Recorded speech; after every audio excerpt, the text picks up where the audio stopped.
back to another 3000 GT video. If you guys remember, on the last episode we were having issues with the car turning off on us, so we ended up finding out that the fuel pressure regulator return line was a little bit too small. So we're going to be focusing on the fuel lines for the whole car, including a fuel filter from Alpha Injections. There's a couple things that we need to fix on it before it's ready to go home.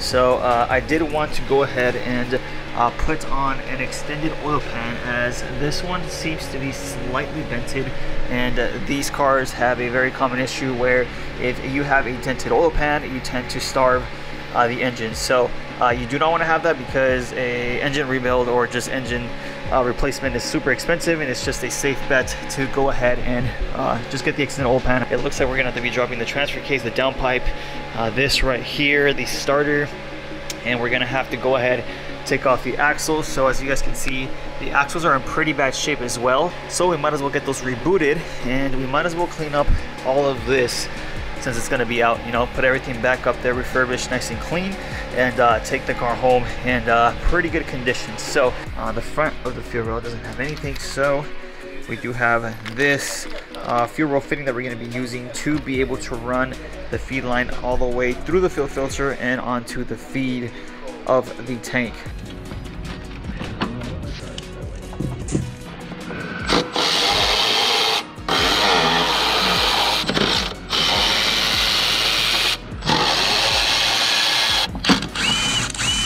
You have to take off the battery, take off the battery tray, which is held in by 414s. You then have to take off the upper banjo bolt on the top of the OEM fuel filter, which is a 19. There's a little hard line that I'm gonna spray PB Blaster on, because we need to pull that off.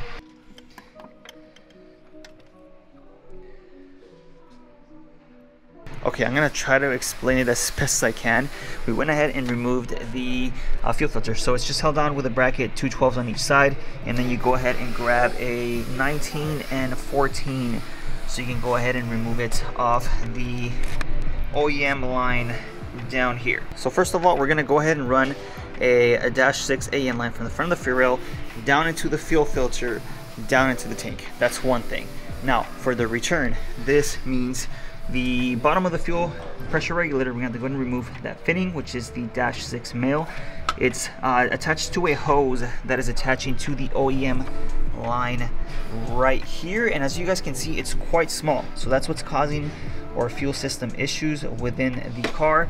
We're going to go ahead and repurpose the OEM line that we just took the fuel filter from, which is down here, and we're going to use that OEM line as a return line moving forward.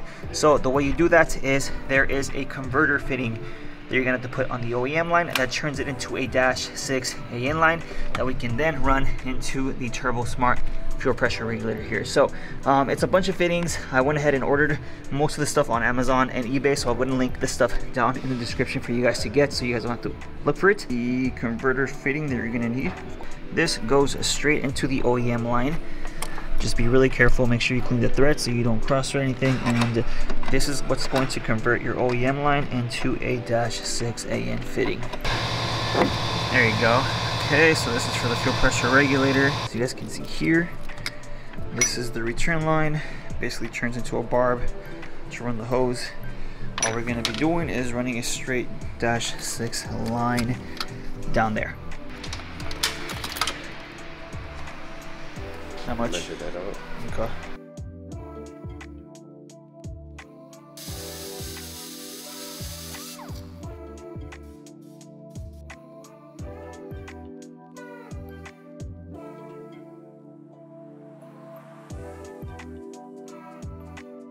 Fuel pressure regulator return line.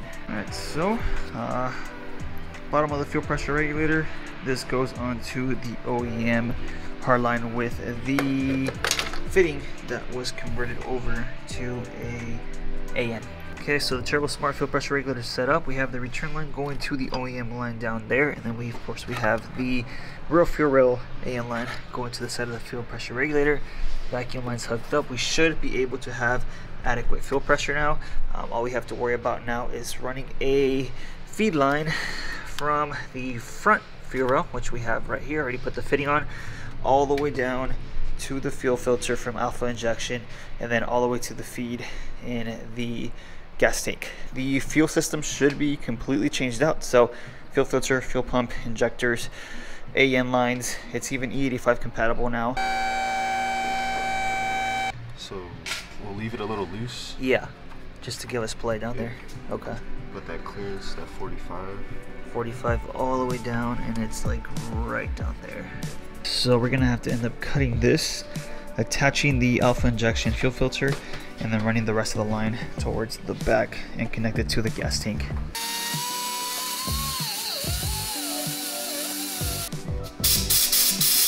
Filter, yeah. Okay, so second line of the day. So before we make the longer line, I do want to explain the setup on the back.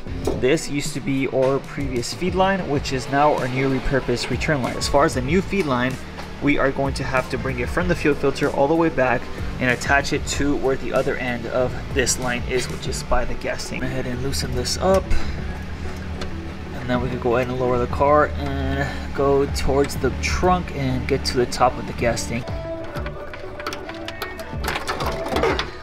Oh shoot, okay. This is the line that is going to be the feed line from the fuel pump that is going to go straight to the alpha injection fuel filter that's going to go up into the fuel road, right? So we're going to go ahead and create the line for the feed that's going to go all the way to the front of the car, and then once the car is up, we'll go ahead and show you guys how we did the return line.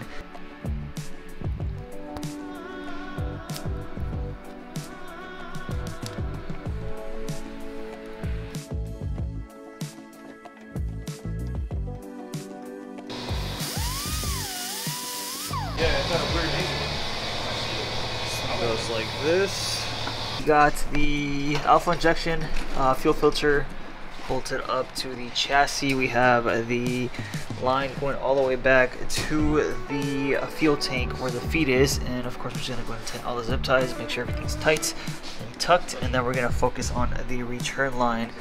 We have the old OEM feed line that we're gonna repurpose for the return, and we're gonna go ahead and feed that into the return line. So for the final line, we're gonna go ahead and use this for the return. As you guys can see down here, we have the old OEM feed line that's gonna attach to this right here. And I know you guys can't really see it, but there is the return line, hard line on this side here basically, and that's going to attach to the hose with a clamp on it at the end, and that should go ahead and let you finish the fuel system upgrade for your car.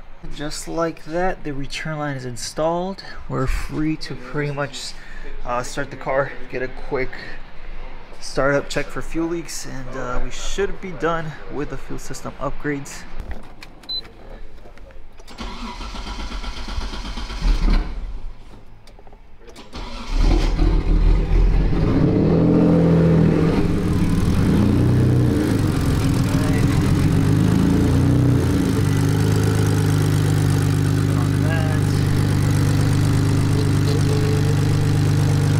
Pressure is currently at around 45, 46-ish.